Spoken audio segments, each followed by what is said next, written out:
Usually, before I go shaking my tits for the press, I like to go see how the professionals do it.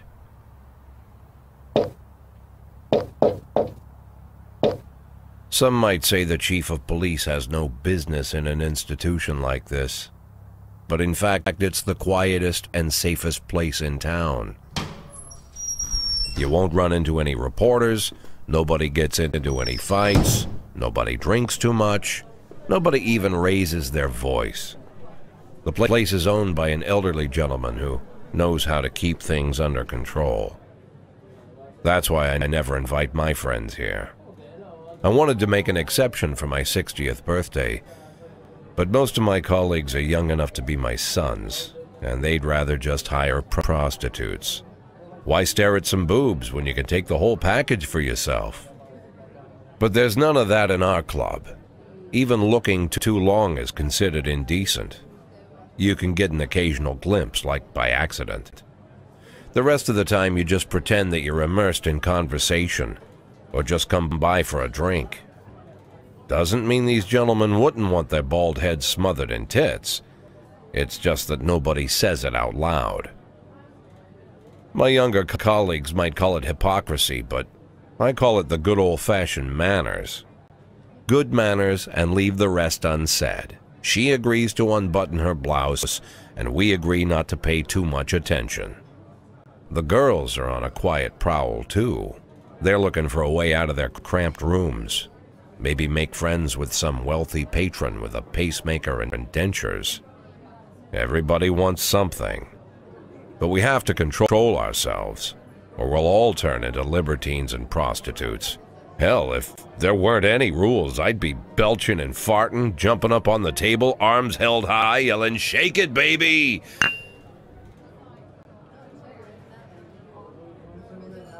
No idea how I got so barbaric.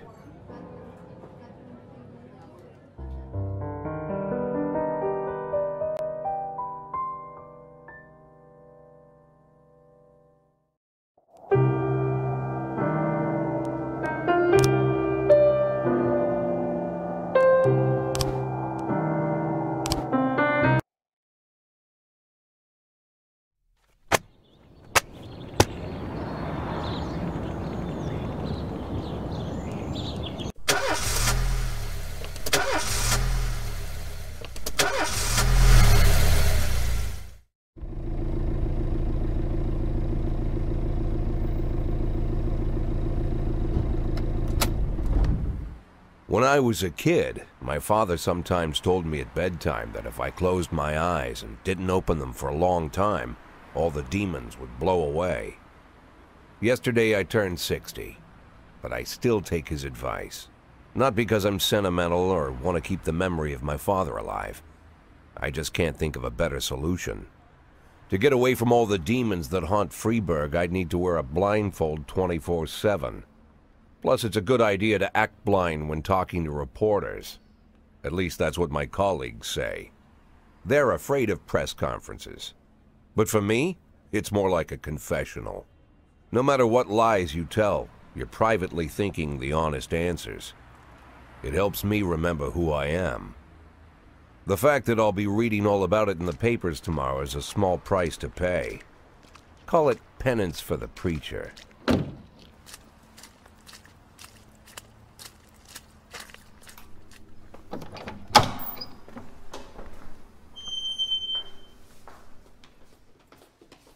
This is the first time I'm afraid of those answers my mind has given me. Not because I'm mad I'm losing my job. Though it's true, I'm mad as hell. Not because I subconsciously blame everyone else. Though I damn sure do blame them. And don't even ask me what my next move is. I can't imagine. But even that doesn't scare me. The worst thing is, I know I'm gonna have to do something. And I'll be damned if I know how far I'll go. I may have a lot of vices, but predictability isn't one of them.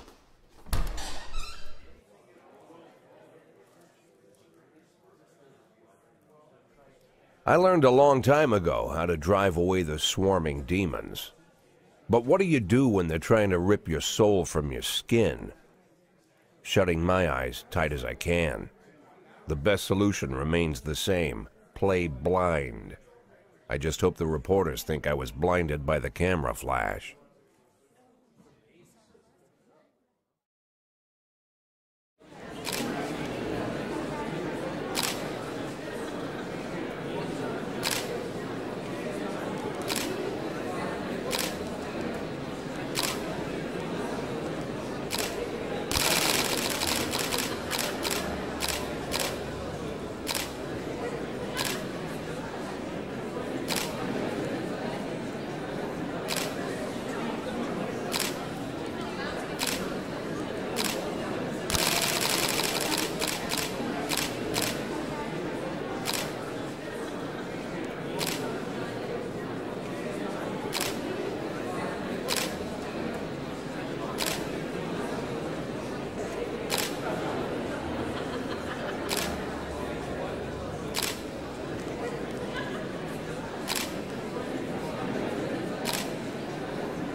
How's the back today, Mr. Boyd? Same as usual. How did the press conference go? You can read about it in the newspapers tomorrow. Don't let anyone in. Even Mr. Kendrick? Especially Mr. Kendrick.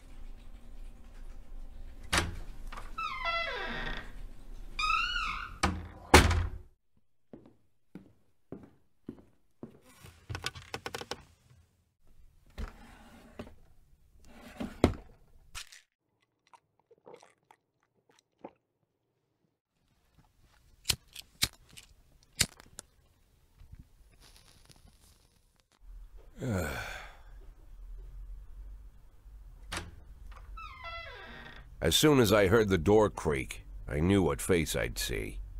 When I tell Emma not to let anyone in, there's only one man it could be. Rude, arrogant, no warning. That's Mayor Rogers in a nutshell. White summer shoes, white socks, white shorts, white polo shirt, and the white smile of a hungry shark. Mayor Rogers enters every room like he owns the place. Even the floorboards under his feet sound like they're creaking an apology. He never shied away from the odd corruption scheme. It's like the devil walks behind him. In the movies, the villains controlling the city play golf with the judges. Rogers plays tennis with them instead. That's about the only difference.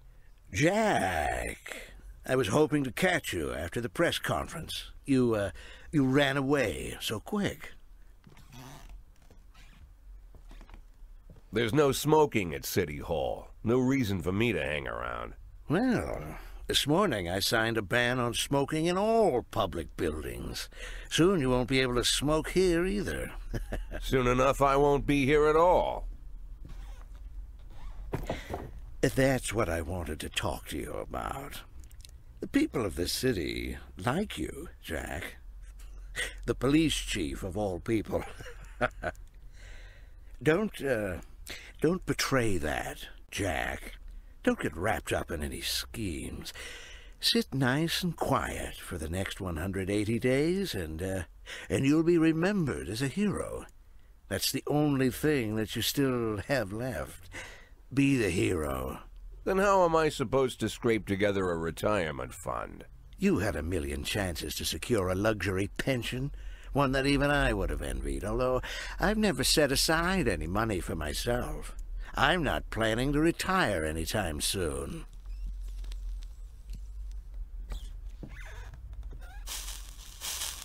"180 days of quiet, Jack.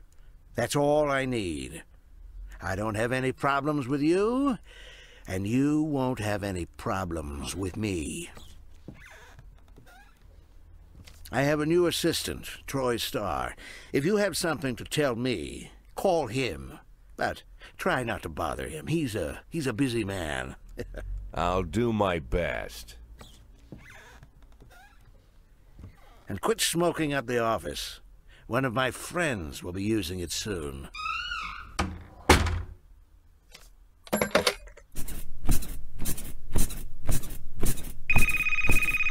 Oh, I'm sorry, babe. Only the mayor has this number. Mr. Mayor? Yeah, is this Troy Starr? Yes? Go fuck yourself, Troy Starr.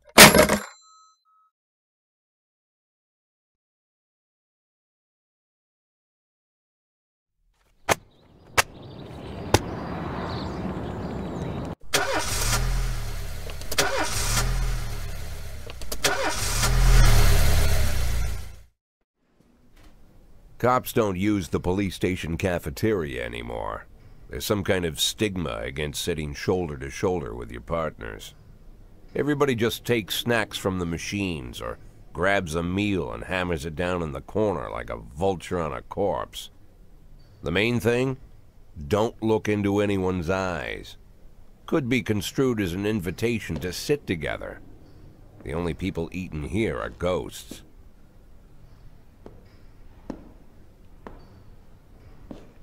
My deputy, Francis Kendrick.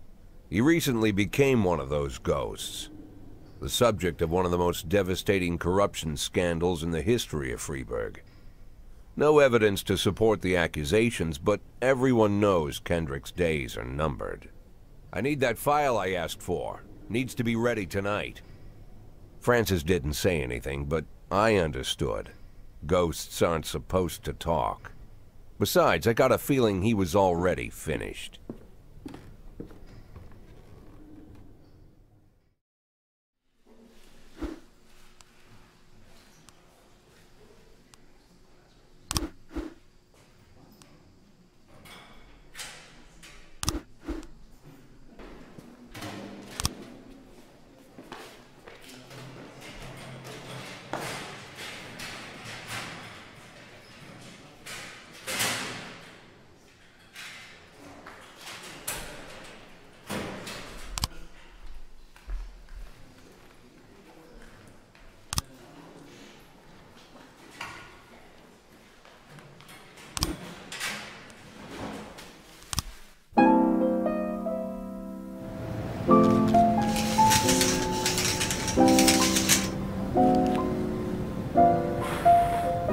Don't you leave me here.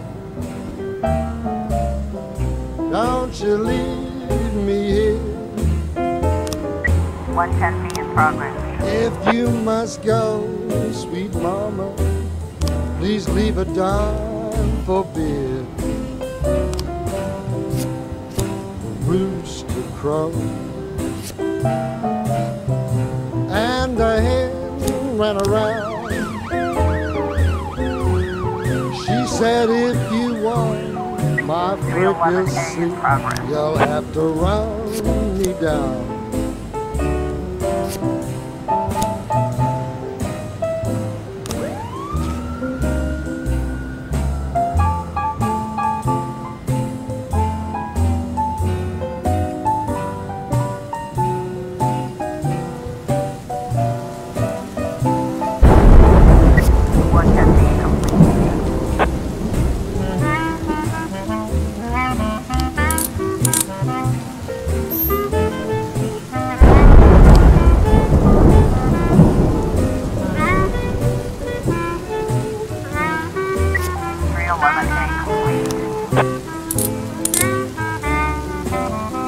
I'm Alabama bound.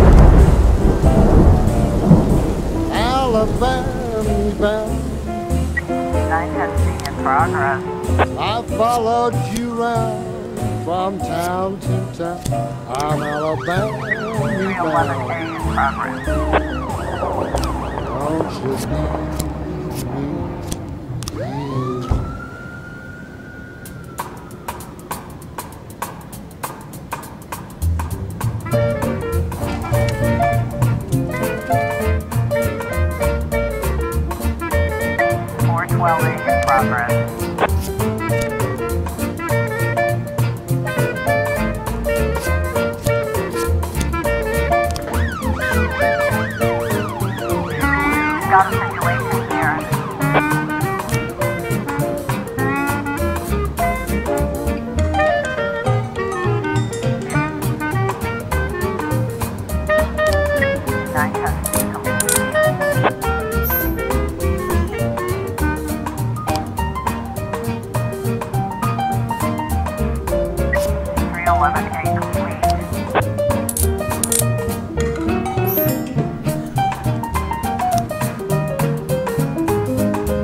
Used to be, when I asked Kendrick to stay late at the office, he liked to grumble and crack wise. Nowadays, he doesn't have the strength for it. Slumped shoulders, blank stare, wrinkled skin. The past few weeks, I don't hardly recognize my old friend. In his younger years, he reminded me of a gallant royal officer in an old Kipling story. Kendrick isn't just crumbling under the weight of the public pressure, but from the shame of it all. Internal Affairs raided the library he inherited from his grandfather, hoping they'd find buckets of cash stashed in the pages. Heard about the look on his face, the fearless policeman standing helpless in horror. I've known Francis for 30 years. The past 20 years he's played loose with the law. And I know that at a certain point every stolen dollar brings more misery than anything else. Probably sounds crazy, but I sympathize with the guy. What can I do? Your friends are your friends, and these are the waters we swim in. Called all of the people on that list today. Now they know you're in business, so you could get a call from any of them. You don't need to worry about any of them. I've cleared them all. And what kind of business are we talking here? It's nothing too serious, just like you asked. Should be just a few small favors. Payments will vary depending on the situation and who you're dealing with. How much are you looking to earn? $500,000. $500,000? Why not a whole million? Because everybody wants to take $1 million. Figured I'd try something different. $500,000 in 180 days? Well, you could earn it all above board if you netted all the big fish and hit all your bonuses. Never knew you for a fisherman. Well, you never got into my business, and I'm not trying to get into yours. But be careful about bringing in any other cops. Sooner or later, they'll put the finger on you. And one more thing, Jack. I remember what you said, but I should probably add one more name to that list. Christopher Sand. Sand. Christopher G. Sand. Everyone knows the name, but few could tell you who he is. The old man stays away from the spotlight. Always wears old-fashioned jeans and knitted sweaters. Gives to charity. Rarely attends social events. An avid hunter, I hear.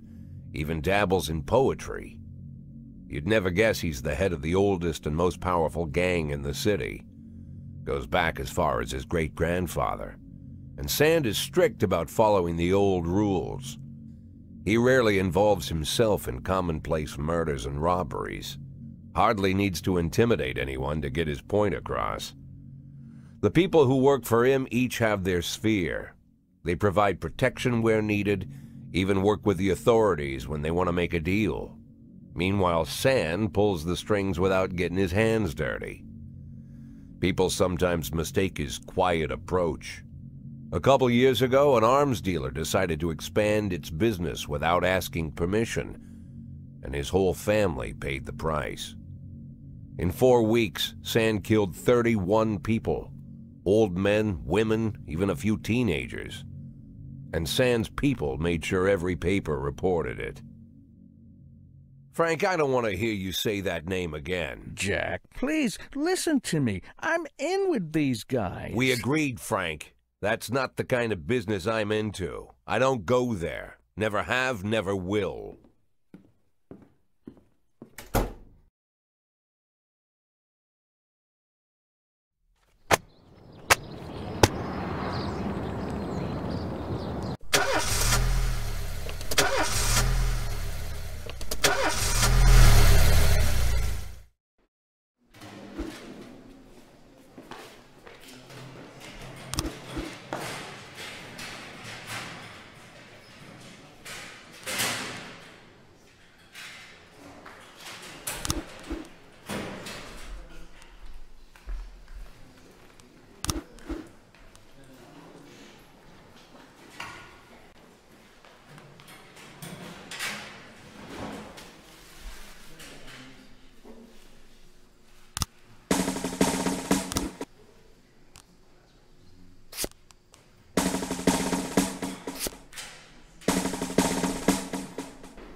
You may prefer a blonde or brunette. I'll take tangerine. Now that we've met, I'll get sweet ginger green. Red is for danger, so I'm told. I know just what they mean. 211 in progress. Gotta be bold, the whole sweet ginger green. She's sweeter than Sue and Georgia Brown. Beats Lulu too when she's back in town. 211 in Now she can progress. shimmy like Sister Kate. She's a dancing queen, fit for a king. Swing sweet ginger green.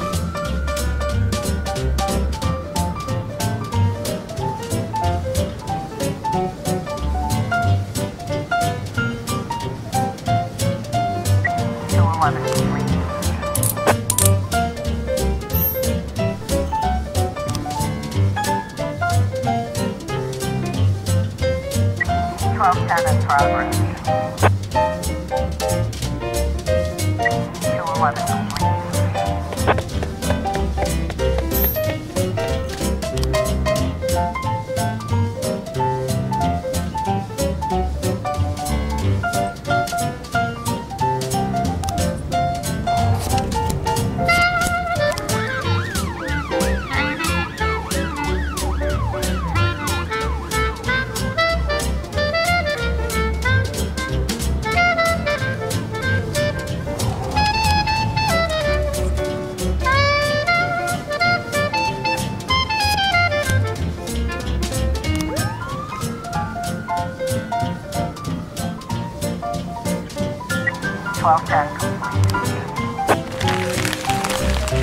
Now she can shimmy like Sister Kate.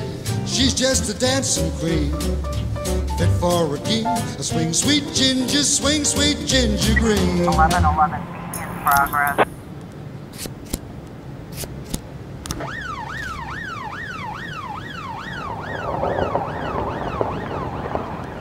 Four 11 in progress.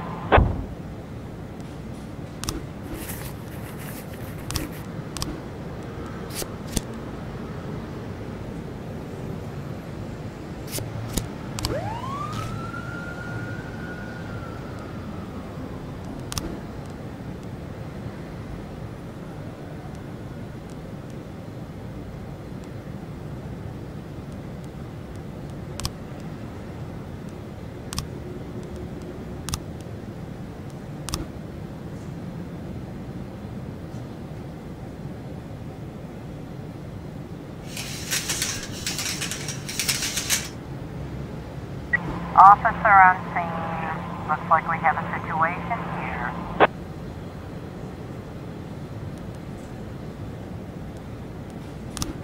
Eleven B complete.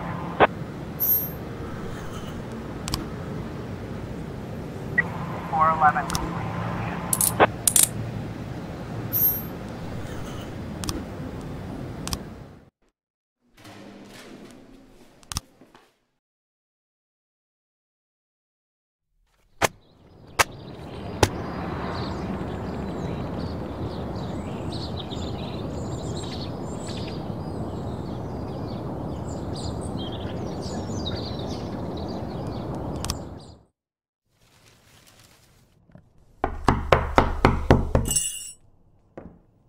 Whenever I'm alone at home and there's a knock at the door, I always hope it'll be my wife, Laura.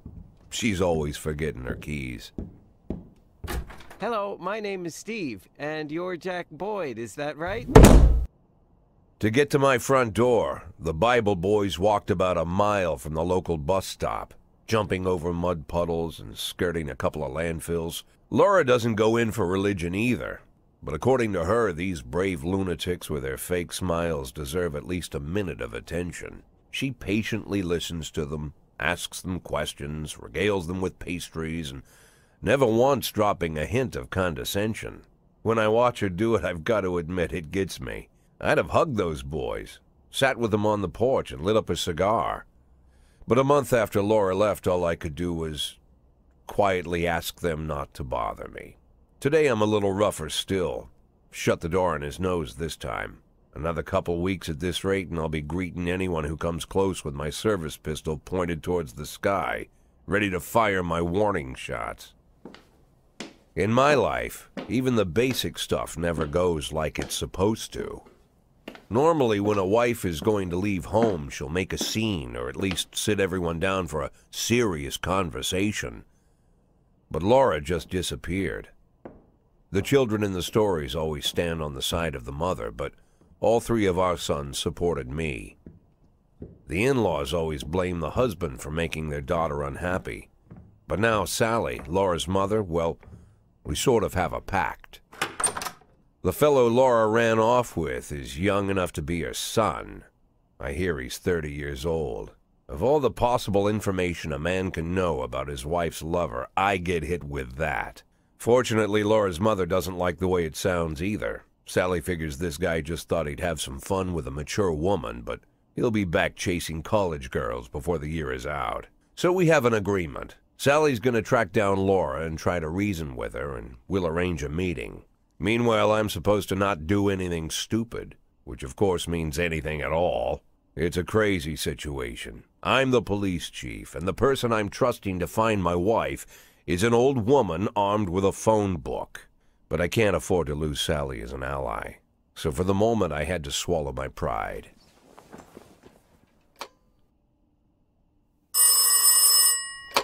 Hello. Mrs. Markham, this is Boyd. Oh, is there any news? That's what I wanted to ask you. Have you found anything? An address, phone number? Have you spoken to her? Don't worry, Jack. I've narrowed the range to 2 suspects, or whatever you like to say at your police building. At my police building, we find people faster than a funny old woman chirping on the phone with my wife's girlfriends. Oh, you're an old man, Jack. Come to your senses. They'd give us straight odds on the street. But I've got more energy, Jack. Maybe you think I'm a foolish old woman, but I go to my book club, argue with the girls about Byron, and it gives me energy. I talk to my dogs, and it gives me energy. And you have nothing, Jack. You don't even have a hobby. You got no passion. It's why Laura left you. Let's not go back into that, Sally. Find my wife, and we can discuss my hobbies later. I'm waiting for your call, and my patience is running thin. Laura, if you've stopped loving me, I'll let you go. I can't expect the impossible from you. Just don't let me die out here, okay?